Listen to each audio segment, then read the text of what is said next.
Zoom. Il y a des participants aussi sur Facebook Live et YouTube et voilà tous ces réseaux sociaux. Alors comme je dis, je vous encourage, si vous avez une Haggadah devant vous, tant mieux, sinon essayez de me suivre. Je vais donner une introduction. Et est-ce que tout le monde parle anglais? L'espagnol. Because I think officially I mentioned that the class is in English, so I'm going to do the class in English. If it causes any problem to anyone, I could answer also questions in French.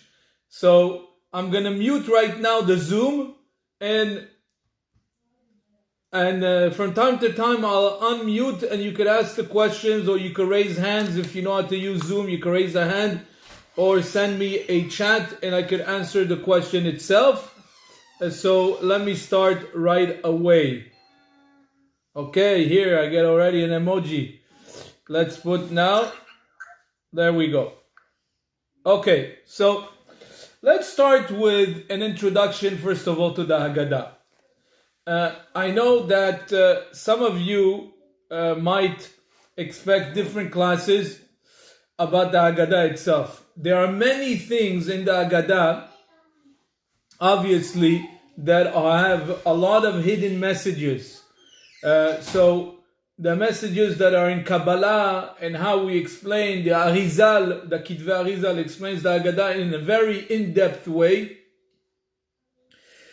It's impossible to cover every single detail about the Haggadah. It's impossible. And it's definitely impossible to cover every single aspect or notion that is brought down in the Kitvei Arizal or even in the Shulchan Aruch or in the Talmud.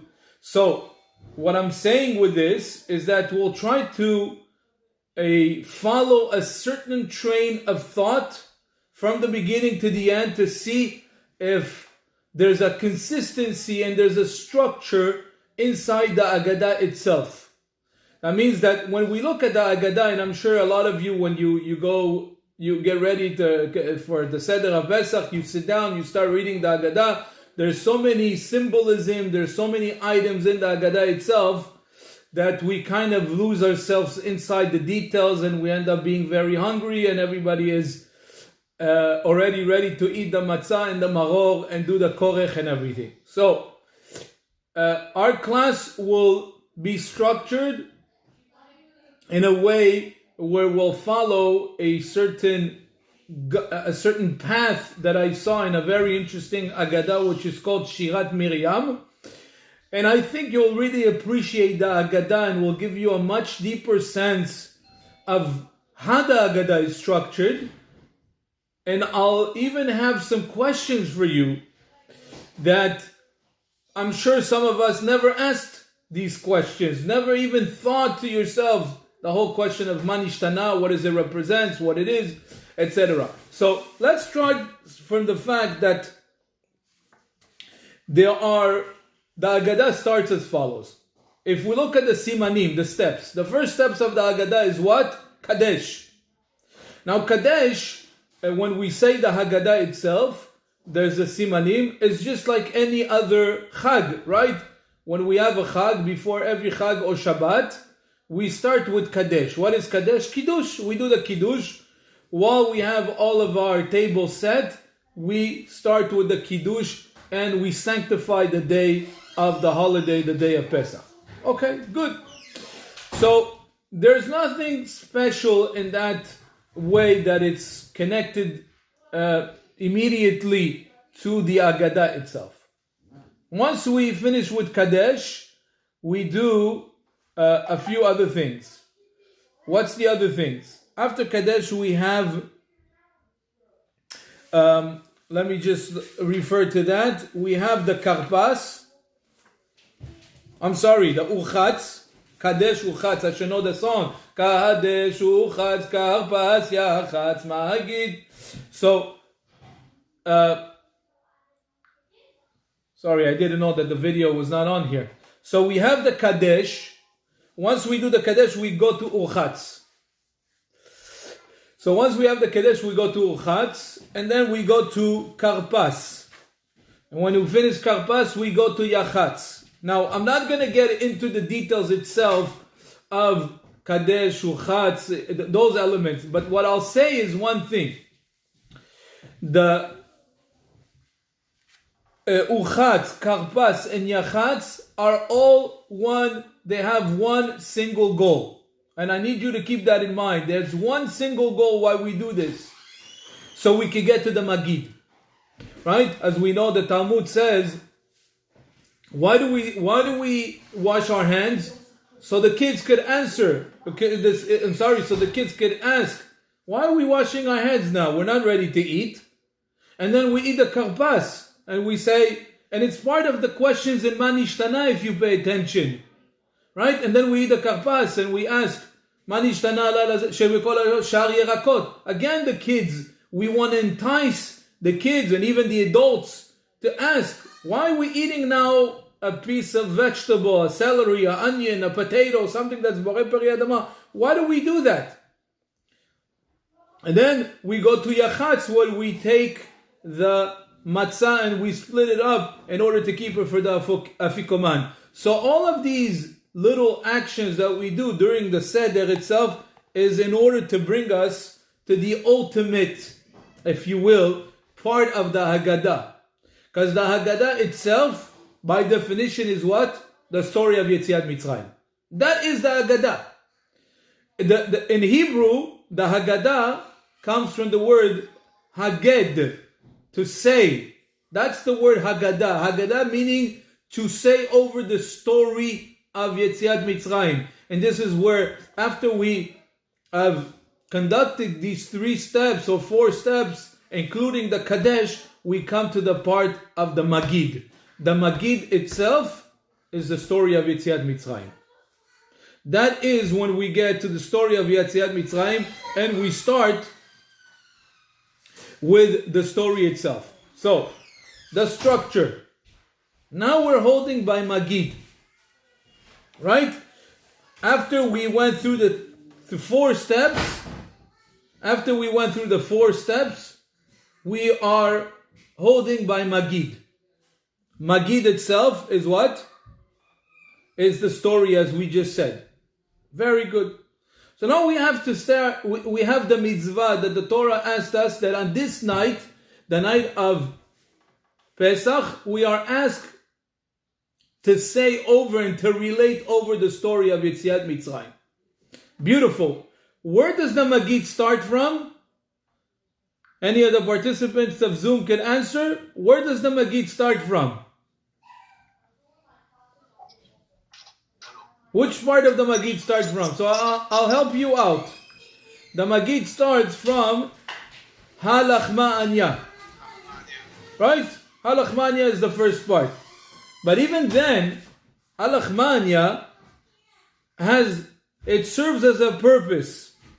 Because, as we just said, Magid means to say the story of Yetziat Mitzrayim. Halachma'anya is not telling us the story. Halachma'anya is an introduction to bring us again and to entice us to ask questions. And when we ask questions, we could start saying the story over. But Halachma'anya is kind of like an introduction, a prologue to the story of Yetziat Mitzrayim, because we're not saying anything. Basically, what we're saying, Halachma'anya, and those that start with the Haggadah, like the Rambam does, so they say, Bevhilu yatzanu miMitzrayim, Halachma'anya bnei chorin. Yeah, so what's Bevhilu yatzanu miMitzrayim? That we left Mitzrayim. Bivhilu means in a rush, hastened. We left Egypt right away in a hurry. Halachma'anya, this is the bread that we ate in Egypt, and we were slaves, etc., etc. Not giving us the full story of Yetziat Mitzrayim yet. Then what do we do, friends? After the Halachma'anya, we take the matzah and we put it aside. Right? Again, why do we do that? To bring us to the story of Yetziat Mitzrayim. So the kids and the people around the table could ask, why is this so different? Good.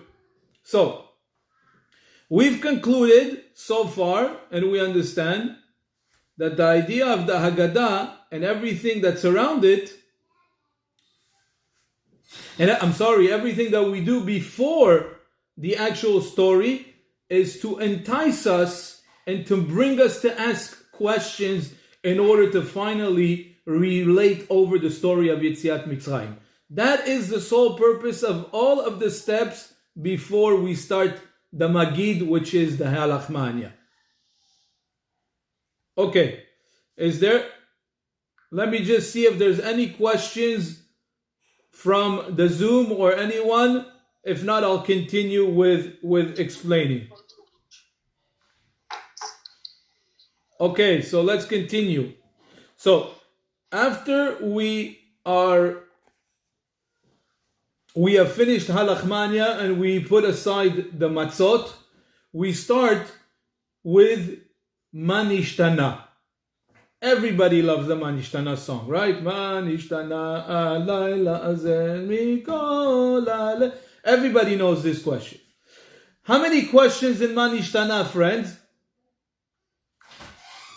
Anybody know how many questions in Manishtana? 4 questions. Thank you very much.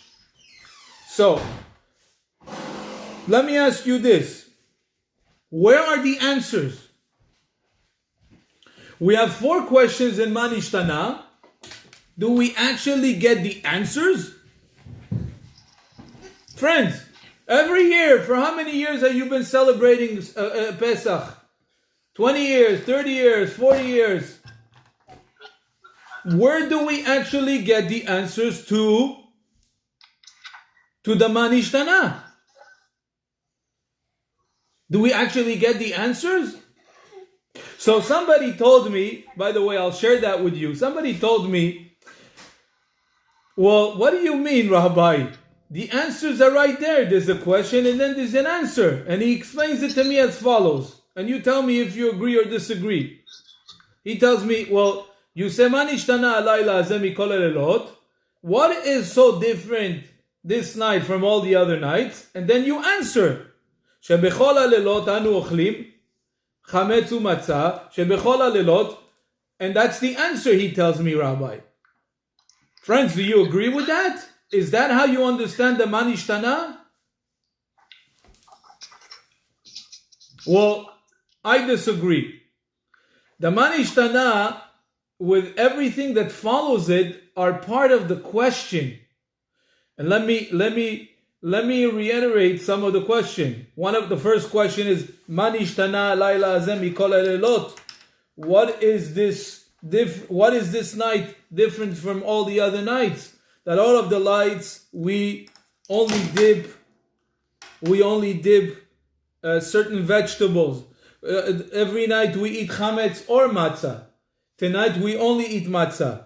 Every night we eat all kinds of vegetables, and tonight we eat maror. Right? So that part of Manishtana is part of the questions. Everything that follows, we're asking questions in order to get to the story of Yetziat Mitzrayim. But the Manishtana itself are part of the questions. So once we've established that Manishtana is part of the question, where are the answers, my friend? Where do we actually get the answers to those questions in Manishtana? So that's my first question. Now, and this is where I'm getting now to one of the punchlines in a very critical point to understand in the Haggadah. The Haggadah is asking us to relate over the story of Egypt, of the Exodus. But it doesn't want to just go straight to the story. Not that it doesn't want, because there's something special about this night. What's so special about this night is tonight we're required to actually study and learn the Haggadah.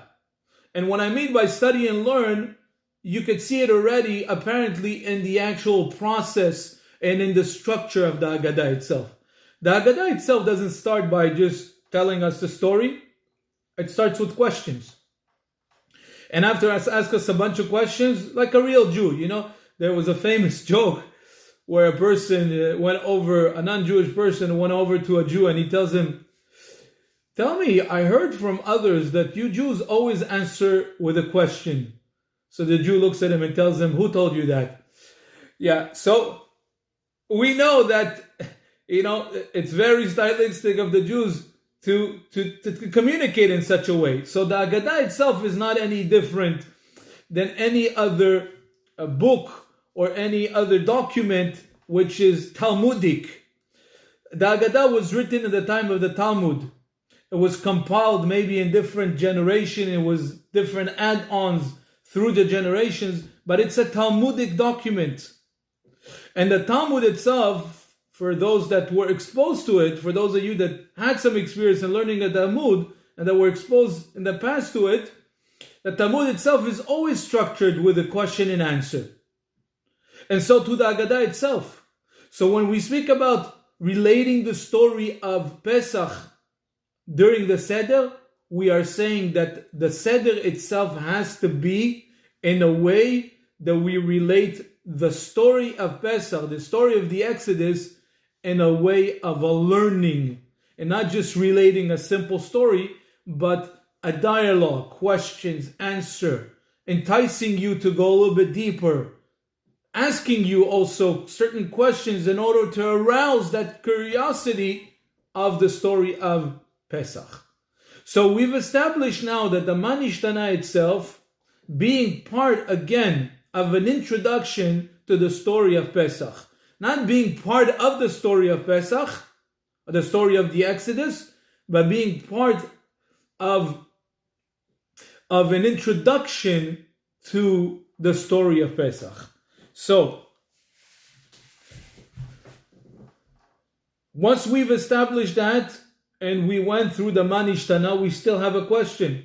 Do we actually get the answers? What do we actually get the answers to the Manishtana? Well, the answers do come, but they come a little bit later.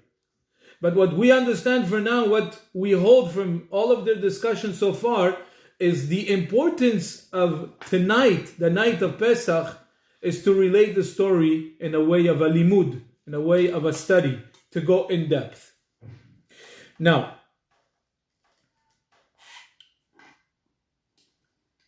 in the Talmud, we find that we must, in the Talmud we find that we have to start in a way of gnut, betchila begnut, umesayem bishvach. It says like this, that, and you see it in the Haggadah. In the Haggadah, we first speak shamefully of the Jewish nation. And I'll show it to you inside. I'll read a part of it.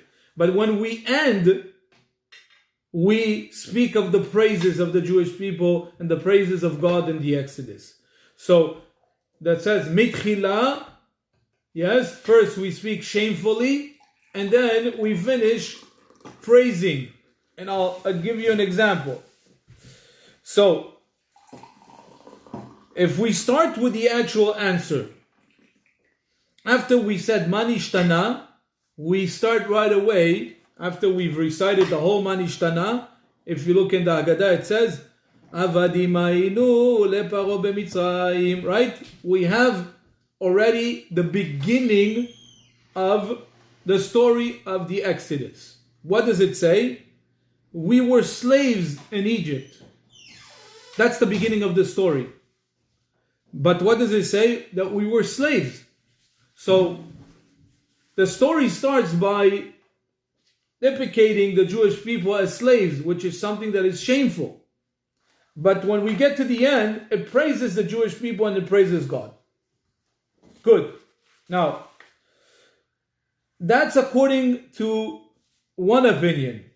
Shmuel says that we ask the questions of Manishtana. The structure of the Mishnah is Manishtana. Then we go to Avadim Ayinu. Rav, which was a great Talmudic sage, disagrees with him. And he says that no. Where does the part starts with shameful, disgraceful? It's where it says, Betchila avde avodah zara ayu avotenu. At the beginning, in the beginning, our ancestors were idolaters. That's where it speaks about the Jewish people as being a nation shamefully. So it starts by deprecating the Jewish people as idolaters. Mitchila ovdei avodah zara ayu avotenu. Good. Now, question is, where are the questions of Rav?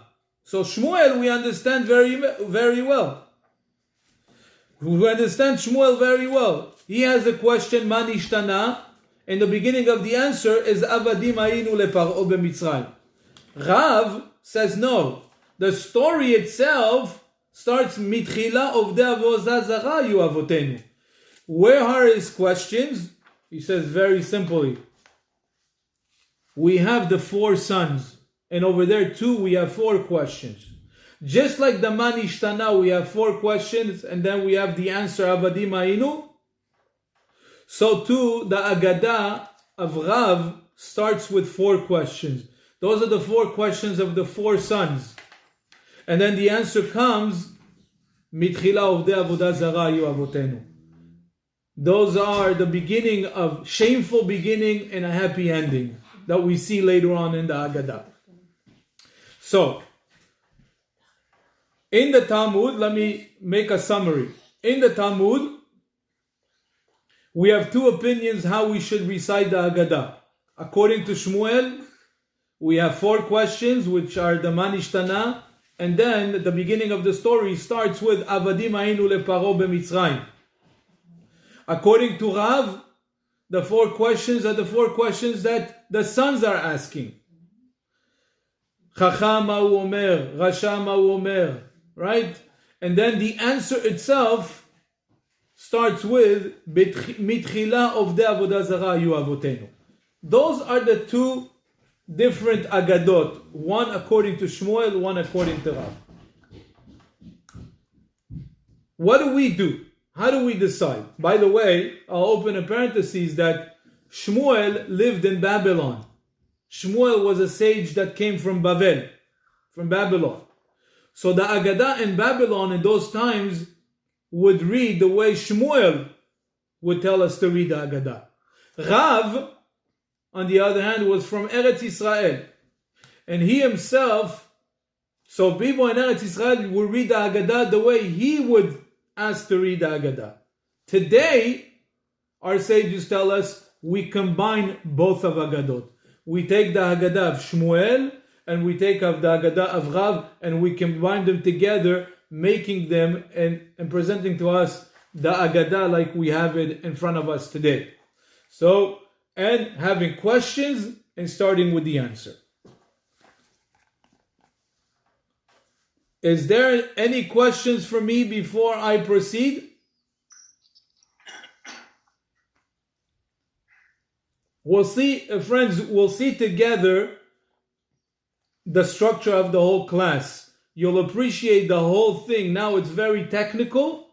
There's a lot of detail, but I'm constructing a puzzle. You're just watching one big puzzle. It's first of all understanding the structure of the Haggadah in order to appreciate the parts of the different parts of the Haggadah.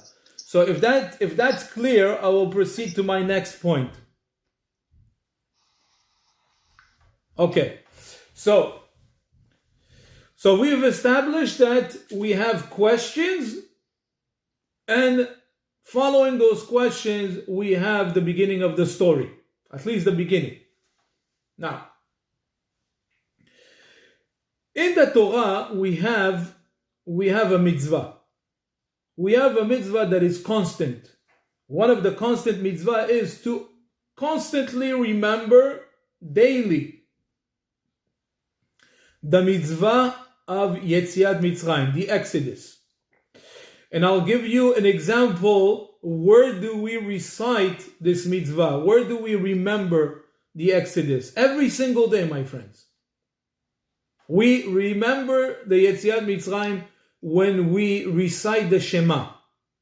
If you remember, the last parasha of Shema is the Tzitzit, right? And over there, we remember Leman Tizkeru, right? We remember the Exodus. So here, by reciting the third chapter of the Shema, we've accomplished the daily mitzvah of remember the Exodus. Beautiful.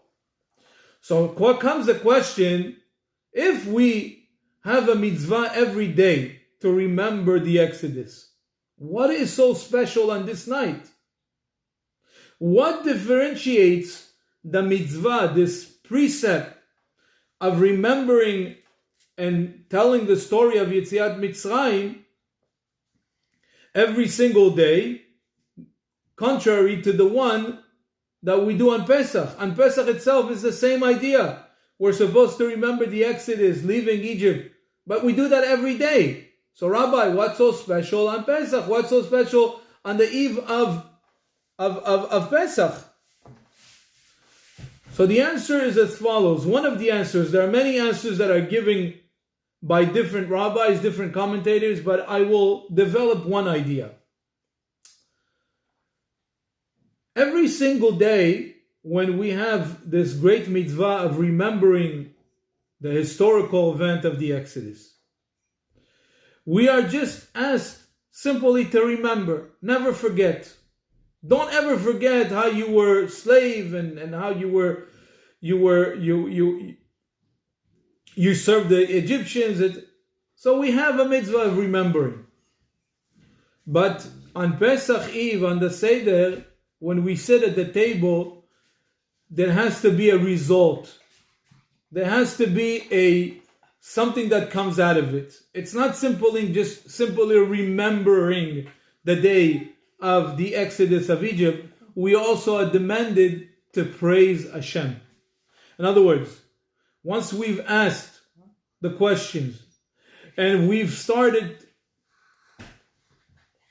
retelling and relating the story, the result and what is asked of us once we are telling the story is to realize how great of a miracle God did to us, and how it's amazing how He took us out of Egypt, and how the Exodus, and how we crossed.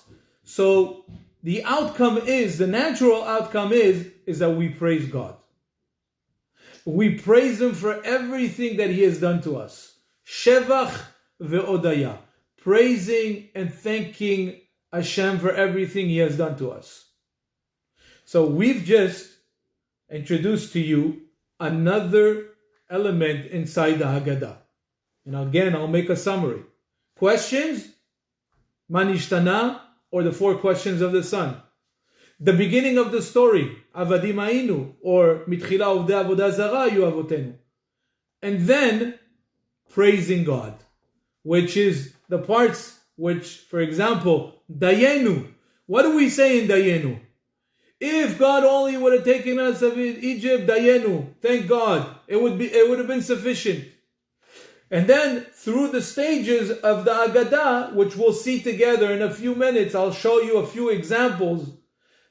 After we finish with the structure of the whole Haggadah, I'll show you exactly how every single step of the Haggadah, we have questions, answers, which is the story, Sipur, the story itself, and then the praise, when we praise God. And we'll see it together in just a few minutes. But the structure itself is constantly questions, story, praises, and thanking God. Okay? Is that clear to everyone? Okay. Yeah, I'm getting questions about okay. Thank you very much for the question. I'm not necessarily developing this question. I know you asked it to me 3 times. I'm not addressing that question right now. I can address the question maybe at the end. Okay? But right now I'm following a process of understanding the structure of the Haggadah itself before we actually go to the details of the Haggadah. Okay? Thank you very much for the question. I'll keep it for later. Okay, now I want to show you, first of all, L'chaim everyone. Baruch ata Adonai Eloheinu melech haolam, she'hakol niya bidvaro. Amen. Okay. Okay, now I want to go and show you some of the examples. If I go to the structure of the Haggadah itself, let me just pull out my Haggadah. So here we go. Let's just follow the Haggadah of Shmuel, for example. And then I'll explain also what's so important to have both of the Haggadot. As we explained, we have the combination of the two Haggadot of Shmuel and Rav.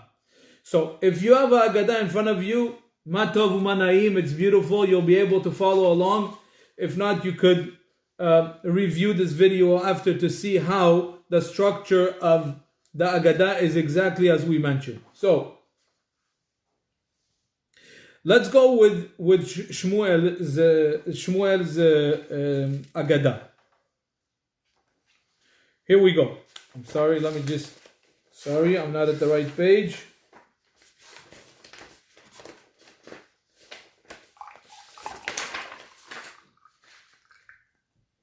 Yeah, here we go. So we have an opening statement, which are the questions, Manishtana, or the Arba'a Banim, the 4 children, right? They ask the question. And then we have the beginning of the answer, which is the beginning of the story of Yetziat Mitzrayim, the Exodus. One of them answers, yes, Mitchila Mavadim Hayenu, Baruch HaMakom. If you look at the Haggadah later on, after Avadim Hayenu, we have Baruch Shomer Avtachato, right? We have Baruch HaMakom, and then we start saying the story of Yetziat Mitzrayim, the Exodus. Where do we praise? Yes? Where do we praise Hashem? We just said that there are 3 steps, right?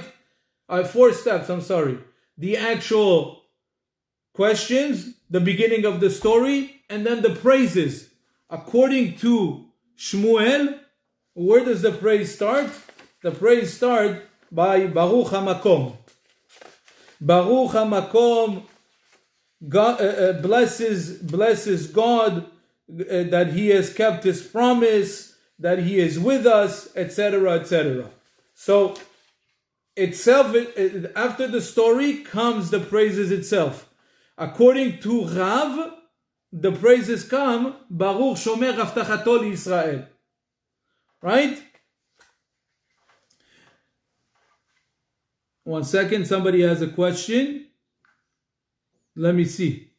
Oh, my video is paused. Everybody sees me still? Yes. Okay, is the video on? Yes. Okay, beautiful. Okay, beautiful. So, and then we have a third story. The third story comes with Tse Ulmad, right? Go forth and learn.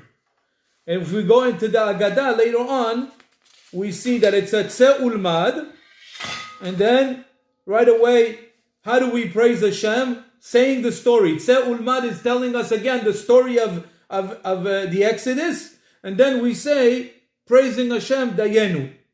And then again we have a fourth story, Pesach, Matzah, Umaror, right?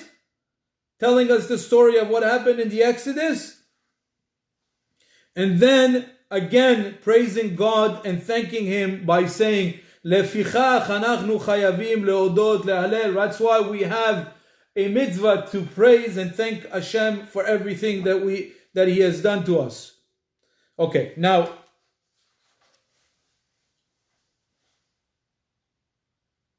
if you review the Haggadah at home, you will see how in every sequence of the Haggadah we have a very consecutive and thorough structure of how the Haggadah goes through questions, the actual story, and then the praises and thanking of Hashem.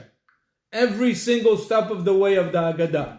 So the Haggadah is not just something that is completely a big mess, because when you look at it, it looks like one big mess, questions here, questions there. We never really get the answers to anything. There's a structure in the Haggadah. And that structure, the Haggadah, is demanding from us not to simply tell over the story without paying out the attention. We're required to learn the Haggadah, to go through the story and to go in depth, because we know naturally that when people ask questions and we have questions ourselves on why the Haggadah is saying certain things and why the Haggadah here or all the other things, that gets us going and that demands from us much deeper into the Haggadah itself. Now, in the answer of Shmuel, as we explained, the two Haggadot, in Shmuel and Rav, we understand why we need both of them. And I'll explain why is it that the Chachamim decided that, you know what? Here we have two Haggadot, the Haggadah of Shmuel, the Haggadah of Rav. Let's make them suffer a little bit. Let's make the Haggadah a little bit longer. No, that's obviously not the idea. The idea is that we could see clearly that Shmuel asks one types of questions. And Shmuel asks one type of questions and he gives one type of answers. Rav, on the other hand, asks one type of questions and he answers one type of answers. And I'll explain to you. Shmuel's questions are based on his questions and his answers are based on physical slavery. And the questions are also based on physical questions. And I'll give you the example. In the Manishtana, which are the questions for Shmuel's Haggadah, what are the questions? The questions are on material things. Why do we eat every night certain things and this night we eat something different? Why is it that every night we could sit whichever way we want and tonight we have to sit by reclining? Those are questions that are related to our physical, our material status in the world at that point, right? What do we eat? What do we lean? What do we do certain things? The answers are that we used to be slaves. We're talking about a physical slavery. We're talking about the fact that we were slaves in Egypt, a physical slavery. According to Rav, the questions are not physical ones. According to Rav, the questions are Chachama Omer, Rashama Omer, Tama Omer. Those are spiritual questions. Why is it the Chacham asks that we have to follow all of these chukim, or the Rasha, or the Tam? And the answers that we give him are a spiritual answer. The answer that we give him is that our ancestors were slaves, were idolaters. They were idolaters because they did so many sins, etc. So we see the reason why we need both of the Haggadot, because our redemption and the exodus of our people from Egypt is not simply a redemption of a physical redemption, but it was also a redemption of a spiritual redemption. Becoming free does not mean becoming free only physically or materially. It also materialistically. It also is a freedom of the spirit, the freedom of a spirituality that the Jewish people become free. And that is exactly what our sages tell us.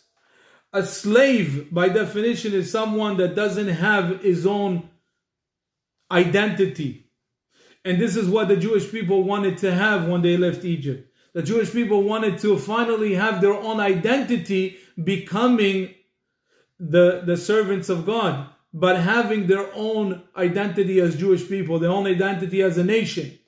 And that is exactly what our sages are telling us, that a person could be free physically, but spiritually and in his mindset still remain a slave.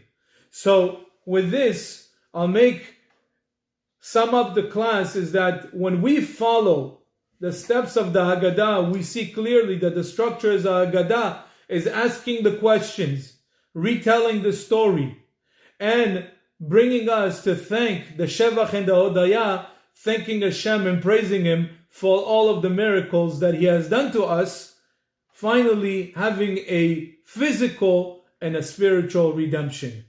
May Hashem grant us in our world, in our days, the ultimate redemption of all of the Jewish people, especially now that we feel so confined and we feel that we are so, I don't want to say the word lost, but we feel like we've reached a point, we reached a time where we need to fix, we need to reflect, we need to rethink where we're holding in life. Being a slave, my friend, is not having your identity. Being a slave is that not that you are free, not that you only live in a democratic country and that you're able to do any mitzvot and we're not oppressed. But being a slave is having your own strong Jewish identity and knowing that you belong. And you belong to a nation that we're taking out of Egypt, that we're taking out of the Exodus. And by that, hopefully, always hoping that the ultimate redemption of the coming of Mashiach will become speedily in our days. Tekef umiyad. Shavua Tov. God bless us all. And I hope to see you really soon.